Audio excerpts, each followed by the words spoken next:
자, 이제 저희는 11단원을 살펴보겠습니다. 11단원은 3개의 과로 이루어져 있습니다.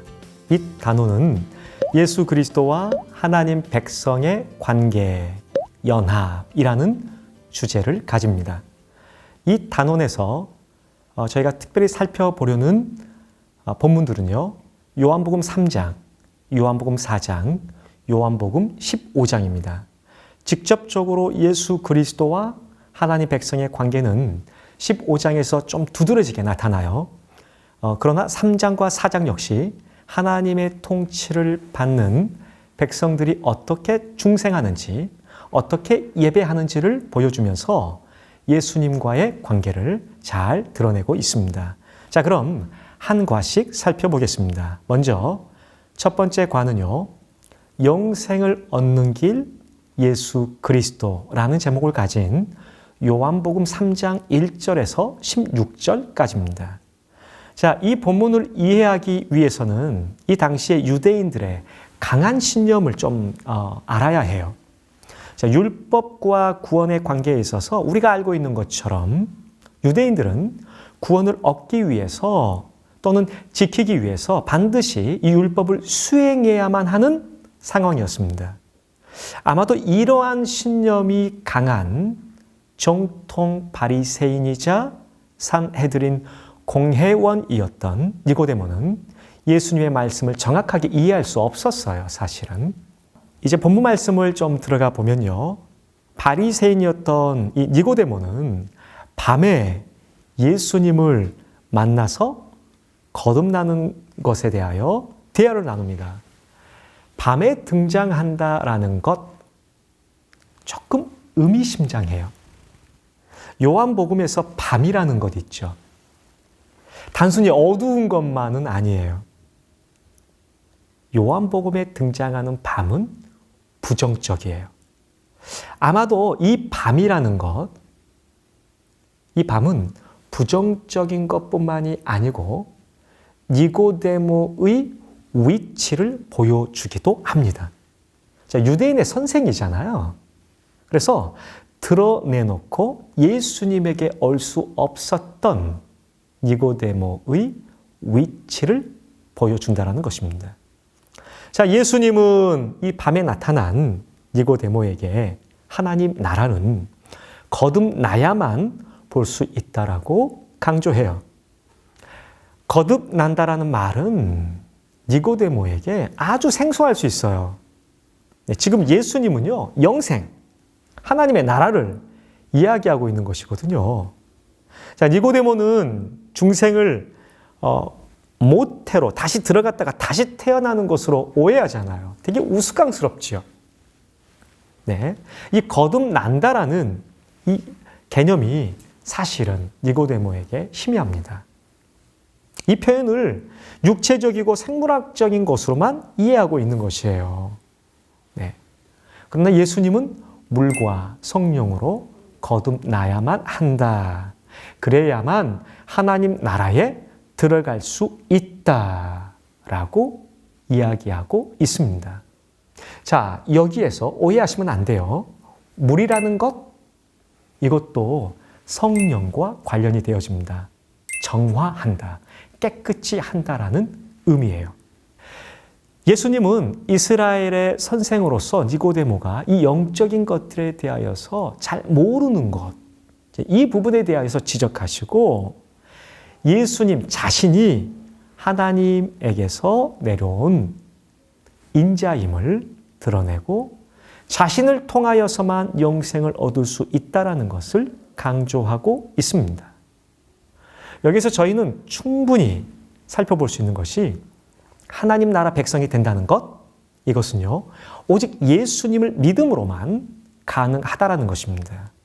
이런 믿음을 갖는 것이 바로 거듭남의 증거임을 꼭 기억해야 합니다. 자, 여기에서 저희는 중요한 적용점을 가질 수 있습니다. 예수님을 믿어야만 영생을 얻을 수 있다라는 것입니다. 자, 11단원의 두 번째 과를 저희가 한번 살펴보려고 하는데요. 요한복음 4장 7절에서 26절까지입니다. 모든 경계를 뛰어넘어 참된 진리를 가르치신 그리스도입니다. 자, 이 본문은요, 여러분, 요한복음에만 등장하고 있어요. 네.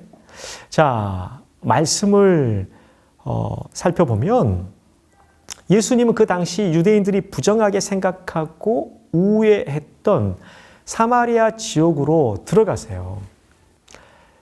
예수님은 한 사마리아 여인을 만나는데요. 자, 이 여인은 아무도 없는 시간에 물을 길러야 할 정도로 주변의 평판이 좋지 않았던 것 같습니다. 그리고 그뿐만이 아니고 우리가 말씀을 통하여서 감지할 수 있는 것이 이 여인은 영적인 갈급함을 가지고 있었던 것 같습니다. 자, 사마리아 지역 말이에요. 자주 사마리아 지역이 등장하죠. 자주 사마리아인들이 등장하지요. 이 지역은요, 1세기 당시 유대인들이 아주 부정하게 여기는 땅이었어요. 그렇죠? 그리고 사마리아인도 그렇고요. 또 하나 더. 여성 역시 그 당시의 사람들에게 있어서는 약간은 좀 동등하게 생각하지 않는 부분이 좀 있었어요. 네. 그러나 예수님은 사마리아 땅에 그리고 그것도 여인과 함께 대화를 나누고 있는 것입니다. 여기서 우리는 중요한 교훈점, 중요한 적용점을 발견할 수 있어요. 하나님 나라는 인종과 성별에 의해서 좌우되지 않는다. 자, 예수님은요, 이 여인에게 참된 예배에 대해서 가르치세요. 그리고 자신이 진정한 그리스도임을 알려주세요.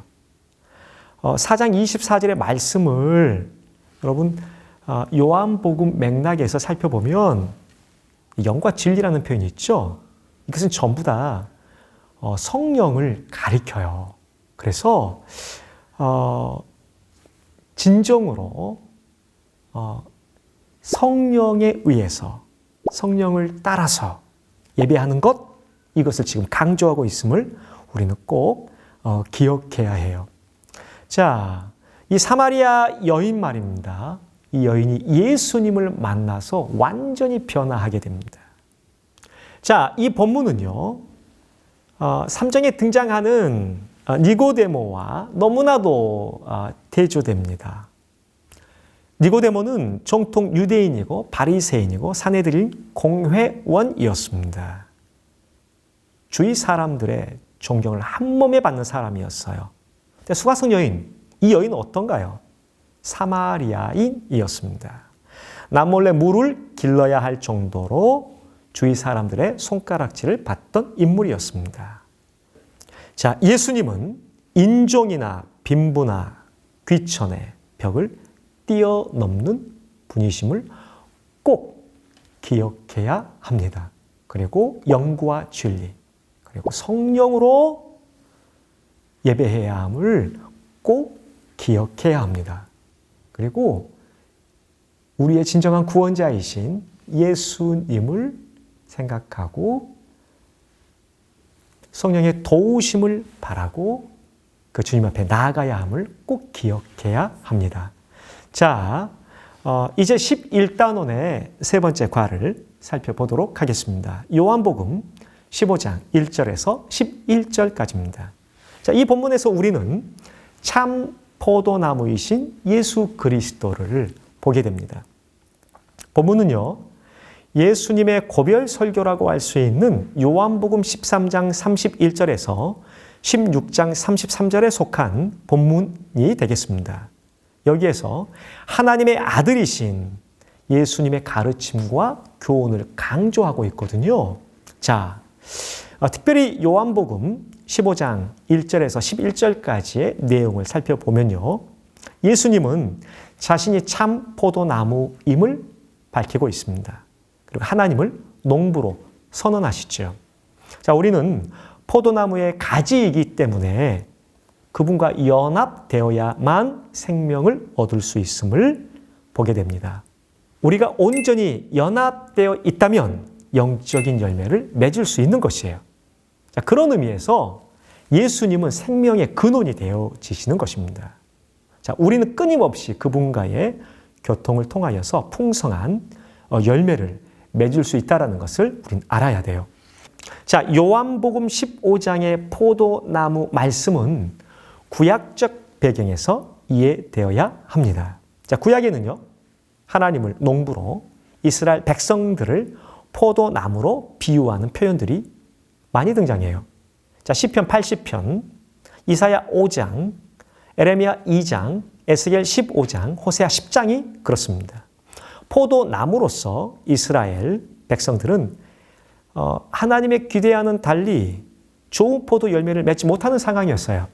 자, 이에 반해 예수님은 자신을 참 포도나무로 비유하고 있다는 것입니다. 즉 불순종과 타락의 모습을 보인 구약의 이스라엘과는 달리 온전한 순종과 헌신을 하나님께 바칠 때 이스라엘의 모범으로 자신을 계시하고 있다라는 것입니다. 자, 이 지금 구약적인 배경과 더불어서 사람들을 한번 생각해 보세요. 사람들은 실제로 열매를 맺지 못해요. 그렇죠? 자신의 힘으로. 그렇기에 예수님께서 그 공동체를 대신해서 포도나무가 친히 되어주신다는 것입니다. 자, 예수님께서 우리를 대신하여서 죽으신다는 의미, 그리고 또 부활하신다는 의미도 충분히 우리가 찾을 수 있어요. 그 주님에게 우리가 붙어 있는 것입니다. 우리 스스로는 열매를 맺지 못하지만 예수님께서 우리를 대신하여 모든 것을 이루시는 분이시기 때문에 그분께 붙어 있기만 한다면, 그분과 연합되어지기만 한다면, 네, 우리는 열매를 맺는다라는 것입니다. 자, 여기에서 우리는 중요한 적용점을 찾을 수 있습니다. 예수님과의 연합을 통하여서 진정으로 아름다운 열매를 맺을 수 있다라는 것 말입니다. 자, 이렇게 저희는 세계의 과를 통하여서 예수 그리스도와 하나님 백성의 관계를 살펴보았습니다. 진정한 연합만이 하나님 백성으로서 살 수 있게 되는 것이고, 진정한 연합만이 하나님의 백성으로서의 열매를 맺을 수 있다라는 것입니다.